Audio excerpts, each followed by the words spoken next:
안녕하세요. 은진수학원의 전은진 원장입니다. 오늘은 그 수학에서 증가 함수와 감소 함수 이 부분에 대해서 좀 말씀을 좀 드릴까 합니다.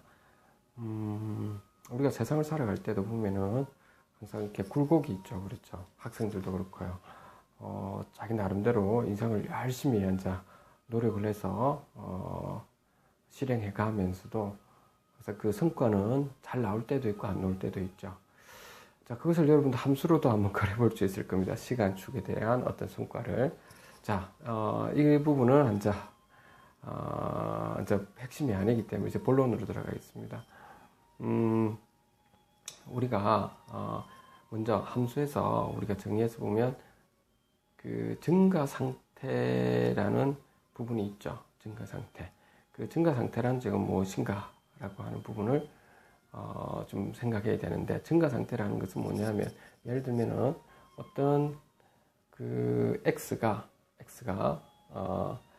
예를 들어서 그 어떤 a가 있다고 합시다. 어떤 값 a가 어떤 함수인데, 어떤 a가 정의역에 있는 a가 그 5라고 해보겠습니다. 그러면 5가 있을 때 그 한 4.9보다는 5는 크죠. 그렇죠. 5.1보다는 작죠. 그렇죠.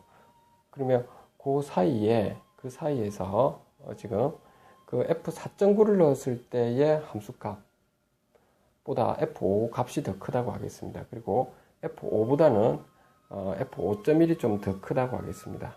예. 그렇다면 그 x가 5일 때, 그 5일 때의 그 함수 있죠. 그 값이 우리는 뭐냐면 그 x는 5에서 증가 상태에 있다 라고 하는 겁니다. x는 5에서 증가 상태에 있다.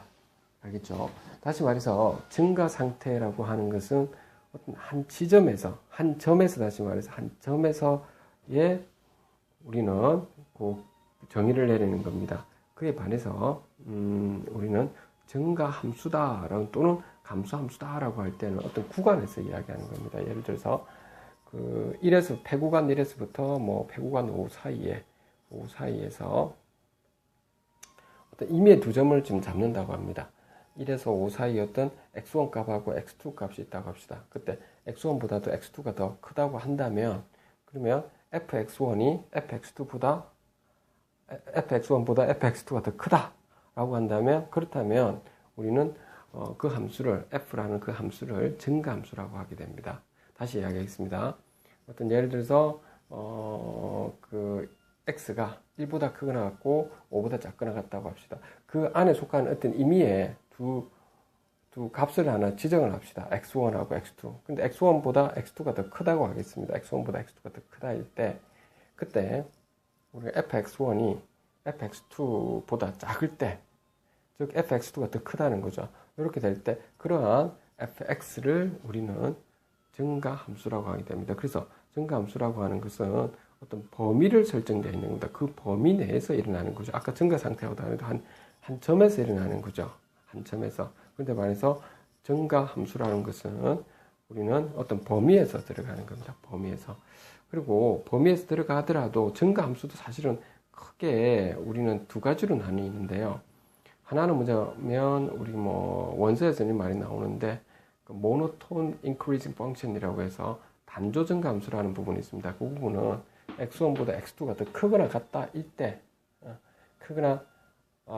다시요. x1보다도 x2가 더 크다 이때 그 fx1보다도 fx2가 더 크거나 같다라고 등호가 성립할 때도 있습니다. 그렇죠? 그걸 갖다가 모노톤이라고 합니다. 모노톤 증가 함수라고 이렇게 하는데, 이제 그 부분은 그 어떤 교과서에 나올 때도 있고요. 안 나올 때도 있습니다. 특히 우리나라 교과서에는. 근데 좀 외국에 있는 그 교과서들, 특히 이제 캘큘러스라든지 이런 데 보면 명확한 정의가 또 이렇게 나와 있습니다. 그 참고적으로 여러분들이 아시면 될 것 같고요. 그래서 그걸 사용해 가지고 이제 우리가 미적분으로 들어가게 되면은 f'x가 0보다 크다면 fx가 증가함수다 라고 하는 부분에 대해서도 나오게 되고요. 또는 f2'x가 0보다 크다면 그러면 f'x가 0보다 크게 되는 거죠. f'x가 0보다 크다는 걸 가지고, 그리고 F'X가 0보다 크다는 걸 하더라도, 반드시 증가함수라 하더라도, 이제 그걸 바탕으로 해서 최소값이 있죠, 최소값. 최소값을 설정해서 최소값보다 더 커야 되죠, 증가함수가 되니까. 이제 그런 과정을 좀 거치게 됩니다. 이제 그 최소값보다 더 크게 만들어서 이제 증명을 좀 하게 되는 것이죠. 자, 오늘은 지금 두 수업에서 이렇게 이야기를, 또 증가함수에 대해서 말씀을 드렸는데요. 감소함수는 그 반대로 생각하면 될 거고요. 학생 여러분들은, 항상 보면은 증가함수만 될 수는 없죠. 감소함수도 될 수가 있을 겁니다. 그렇지만 어떤 구간을 자기가 설정을 잘 해서, 다시 말해서 어떤 시간 범위를 잘 잡아가지고 있죠. 여러분들이 어떤 몰입을 좀 해야 됩니다. 그러니까 몰입한다는 건 딴 거랑 욕심을 가지지 말고, 거기에 대해서 오늘 해야 될 분량을 딱 지정해서 그거를 정리를 잘 해주는 거죠. 집중력 있게 정리를 좀 잘 해서 이렇게 해야 될 일만, 오늘 해야 될 일을 꾸준히만 한다면 아마도 제가 볼 때는 여러분들이 어떤 시험을 칠 때도 소기의 결과, 다시 말해서 여러분들이 투입한 노력 있죠. 만큼의 성과는 분명히 나올 거라고 저는 봅니다. 오늘은 여기까지 하도록 하겠습니다. 감사합니다.